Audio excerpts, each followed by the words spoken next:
Hello, I'm Jamie Buckland with the West Virginia FUE, West Virginia Families United for Education. I'm talking with my friend Doc Miller about Cornerstone Christian Academy up in the Northern Panhandle. So, Doc, why don't you tell us a little bit about yourself and about the founding and starting of Cornerstone Christian Academy? Thank you, Jamie. It's a pleasure to be here today. So, we are in the northern panhandle of West Virginia in Brooke County. We are really blessed to have a beautiful building here that was a former primary elementary school, and they consolidated. When I first saw this building, I could not believe how amazing it was. It was definitely an answer to prayer. So we are currently a pre-K through eighth grade for the fall of 2022, and we offer a classical instruction as well as some hands-on programming here. So we're really looking forward to this Hope Scholarship and expanding. I came about the school as I had thought I was going to semi retire after founding and running another school for 16 years. And a friend of mine called and said, "Can you stop down to this school in Beach Bottom that opened in 2019?" I came down to visit this summer and I immediately fell in love with the two founders that were here and their philosophy and what they have to offer for the Northern Panhandle. Well, I can attest to how special your building is because I had the pleasure of being there and meeting some of your families. And my friend was with me there that helps me run our little homeschool tutorial here in Southern West Virginia. And we both said, we need a school building. I know. It was so lovely. You've got a great space there. Yes. Now, how many students did you all serve this year, this current year that you've been in? So this is the third year of operation that they're in, and we currently have 23 students. And the students for this year are pre-K through fifth grade. So we're expanding that the next year. We have put together the curriculum already through eighth grade. My degree is in curriculum and instruction. I have a doctoral in that, and also I have 3/4 of a doctoral in Christian education as well. So I was excited to come down and look at what they had to offer. And much of what they needed I already had implemented. So it was a real plug and play process here. So we are looking at God just opening doors. And it's just so obvious that, He has planned this out for a time such as this. So we're excited. Right. And I'm sure you all probably have some families who are traveling 20, 30, 40 minutes, maybe even, because I know there are not many private schools in the Northern Panhandle where students can receive a Christian education. So I know that families are definitely in the market looking for that for families that are in West Virginia, as you mentioned, that are eligible for Hope Scholarship. You all are in the process of qualifying as a Hope provider to be able to Mhm. serve those students. So that'll be K through 8. What are some of the middle school courses that you all are offering in addition to core classes? So I'm really excited about the science curriculum that we're putting together. Um, I've always felt that a lot of middle school science curriculums were surface learning. That's where you learn a little bit about this, a little bit about this, a little bit about this.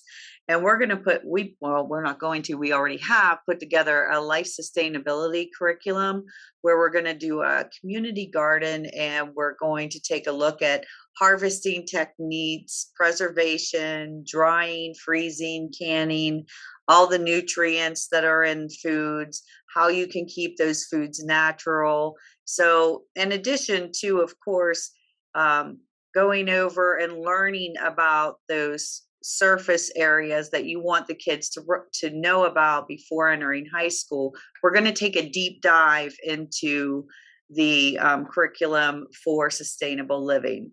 In addition to that, we are, of course, going to do the STEM programs. I'm a math professor, so I have to do the STEM as well, but that's all also can be part of that life sustaining chemistry and different things that they'll learn in the gardening.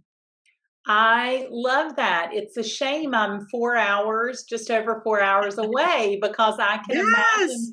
I can imagine just plugging my kids right in. Now I'm inspired. Now I'm gonna wanna do something like that down here. I don't need any Yeah, more I can help you out with some Yeah, I resources, think it's but really yes. important, especially in this day and age, that we really pay attention to what we are putting into our bodies. And part of that nutrition program of taking a look at each of the vegetables and what you need to balance and receive those vitamins naturally, and how to keep your soil natural. And you wouldn't want to put poison into your brand new car that would cause it to break down. So why would you want to just put junk into your body? So we're going to try to really develop a healthy mindset here with our kids and make sure that they understand that that food energy going in is actually power that's going to be coming out of them. And I love that you all are thinking through, the problems or concerns that we're facing in this culture and with our young families, and then finding such a neat way to address that and really let the kids own it, right? Like own that Mhm. knowledge and own the practice of growing their food. It just sounds so exciting to me that they're going to get to be a Mhm. part of that. Now, tell us a little bit about your staff there at Cornerstone Christian Academy. Tell us about the folks that you work with. So, here at Cornerstone, we are a discipleship school. So that means that we're looking for Christian families who want to partner with us to develop the child's Christian ministry here. And in addition to that, our staff also has to be a very strong Christian role model for these students. We cannot have enough of those. But I am an education junkie and an academic junkie with extremely high standards. So I make sure that all of our teachers are equipped with the knowledge as well, and that they also know how to differentiate that instruction with the students. So, one of the benefits that you have in a small Christian school is that you have to be able to differentiate with students in a large classroom, which is almost impossible, but in a small classroom, it's beautiful. So you're able to tailor this child's education with this child's education when you only have around 10 students in a class.